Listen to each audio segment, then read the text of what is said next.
vídeo vamos a ver cómo podemos utilizar la ley de Gauss y el principio de superposición de campos para obtener el campo eléctrico de objetos compuestos.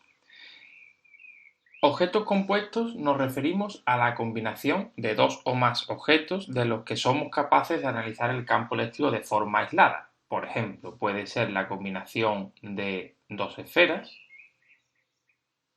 situadas de alguna forma, puede ser la combinación de un alambre rectilíneo con una esfera, puede ser la combinación de dos alambres rectilíneos que se localizan de alguna forma sobre el espacio, puede ser la combinación de un plano infinitamente largo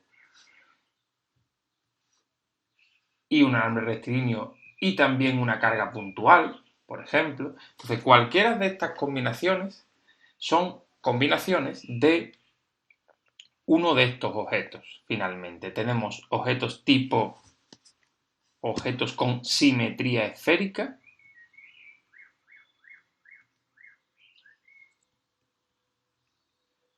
y objetos con simetría esférica pueden ser cargas puntuales, podrían ser cortezas esféricas, que aquí no he dibujado ninguno, pero también podría ser cortezas esféricas o podrían ser esferas. Y además podrían ser aislantes o conductoras, cualquier combinación de esos objetos. También podríamos hablar de objetos con simetría axial o simetría cilíndrica, si queremos. ¿Qué son estos objetos? Pues son hilos o alambres rectilíneos, son cortezas cilíndricas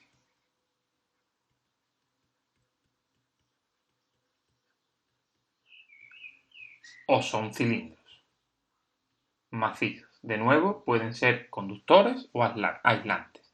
Y finalmente, objetos con simetría plana. Simetría plana, pues son planos o placas esféricas, placas planas. Normalmente,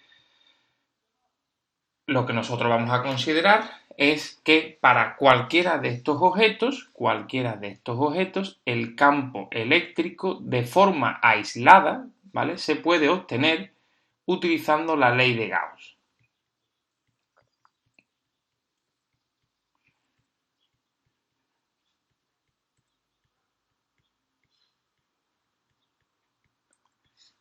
Como ya explicamos en otro vídeo, para poder aplicar la ley de Gauss sobre cada uno de estos objetos habría que hacer algunas suposiciones sobre distribuciones de la carga, formas de los objetos, etcétera, etcétera. ¿Vale? Pero por simplicidad vamos a suponer que esas suposiciones son correctas y por tanto el campo eléctrico se puede calcular.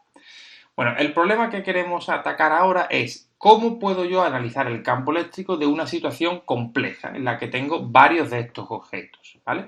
Ahora entramos en la segunda parte, que es aplicar el principio de superposición. Aplicar el principio de superposición se puede hacer tanto si el campo se ha obtenido con la ley de Gauss o como si no. O sea, el principio de superposición es siempre correcto, pero vamos a suponer que se puede calcular con el principio de superposición porque es más sencillo simplemente, pero eso no sería una restricción.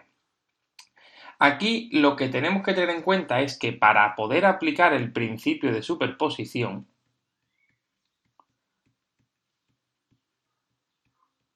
por detrás del principio de superposición hay una suma vectorial. Entonces, en general, el campo eléctrico total que habrá en un punto determinado va a ser la suma de todos los campos eléctricos que habrá presentes en esa región, donde I, en este caso, representa a cada uno de estos objetos macroscópicos que estamos aquí enumerando.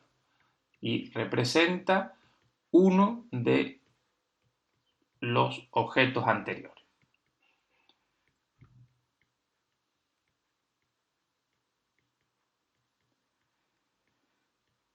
Por tanto, nos damos cuenta que tenemos que hacer una suma vectorial. Y para poder realizar esta suma vectorial, tenemos que tener siempre en mente cómo están escritos los vectores. Una suma vectorial necesitamos primero conocer los sistemas de coordenadas que pueden que no sean los mismos, sobre todo si yo estoy haciendo uso de las simetrías del problema, pues por ejemplo, en problemas de simetría esférica utilizaré coordenadas esféricas, mientras que en sistemas de simetría axial utilizaremos normalmente coordenadas cilíndricas. De forma que si yo tengo un problema donde están combinadas estas dos simetrías, como es este segundo dibujo, este que estamos viendo aquí, aquí tengo simetría axial junto a simetría esférica. Por tanto, para sumar tengo que tener en cuenta que los vectores están en distintas coordenadas. Y lo segundo que tengo que tener en cuenta es el origen de coordenadas. El origen de coordenadas tiene que estar situado, a la hora de aplicar el principio de superposición, tiene que estar situado en un punto único conocido, es un único origen de coordenadas, ¿vale? Y el origen de coordenadas se establece a la hora de analizar estos objetos individuales en ciertos puntos. Por ejemplo, cuando yo trato de resolver el problema del campo eléctrico de una esfera, o corteza esférica o carga puntual, cualquiera de esos problemas, se asume que el origen de coordenadas está situado en el centro de la esfera, porque si yo hago esa decisión, entonces el campo eléctrico en un punto cualquiera del espacio tiene dirección U sub R. Si yo estableciese el origen en otro punto, por ejemplo, si yo pongo el origen aquí fuera de la esfera a una distancia aleatoria, este vector ya no sería el U sub R, porque el U sub R iría saliendo del origen de coordenadas y por tanto este vector no sería el vector del campo eléctrico, que sería este. Por tanto, la decisión del origen de coordenadas está preestablecida o nos ayuda a resolver el problema de un objeto puntual. Pero si yo tengo que combinar esta esfera con un alambre rectilíneo, tengo que considerar que para resolver el problema de la esfera, por una parte establecer el origen aquí, y para resolver el problema del alambre rectilíneo, que lo que se hacía es utilizar coordenadas cilíndricas, se colocaba el origen de coordenadas sobre el hilo. En cualquier punto del hilo, sí, pero sobre el hilo. Es decir, el origen de coordenadas tiene que estar situado en cualquiera de estos puntos que yo he pintado aquí. Por tanto, si yo quiero aplicar la solución de mi campo eléctrico para el hilo, que tendrá un determinado módulo en función de la distancia que hay del punto al hilo y una dirección U sub ρ, y esto lo quiero sumar con el campo de una esfera, que será un determinado módulo en función de la distancia al centro, esta R, y una dirección U sub R, yo no puedo sumar estos dos vectores a la ligera porque su origen de coordenadas no son el mismo. Es decir, obtener el campo total directamente como la suma de estos dos vectores, esto es un error. ¿Por qué? Porque el origen de este y de este, del hilo y de la esfera, no son el mismo. ¿Cómo puedo resolver este problema? Pues tengo que hacer un poco de uso de vectores.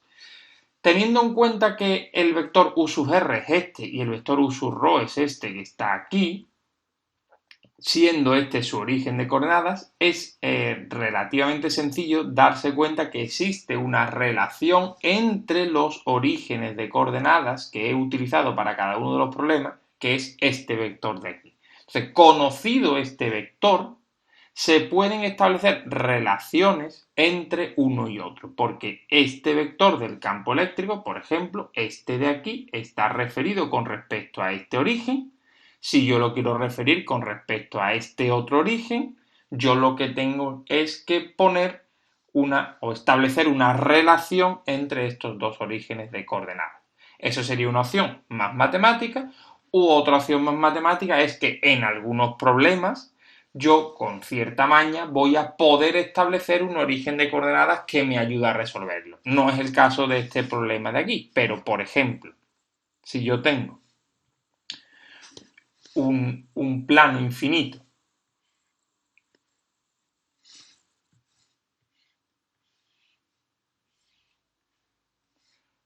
cortado por una determinada esfera, ¿vale? De forma que la esfera corta el plano en ese círculo, por ejemplo, que estamos viendo aquí, pues aquí nos conviene establecer el origen en este punto, que es válido tanto para las coordenadas de la esfera como para las coordenadas del plano, porque en el caso del plano habría que colocar el origen de coordenadas sobre el plano. De forma que en este punto de aquí yo podría sumar el vector en coordenadas esféricas dado por el campo eléctrico generado por el campo, más el vector en coordenadas cartesianas dado por el campo eléctrico generado por el plano. Y tendría que realizar esta suma. Y para poder realizar esta suma, podríamos dejar los vectores, uno en esférica y otro en cartesiana, lo cual no es lo más ideal, o podríamos establecer las relaciones, porque este vector, por ejemplo, que está en coordenadas esféricas, se podría proyectar en una coordenada cartesiana y en otra coordenada cartesiana y después obtener vectores, por ejemplo, en sistemas de coordenadas cartesianas, ¿vale? Y en cualquier de los casos, lo que tenemos que tener en cuenta, y resumo, es estos dos aspectos.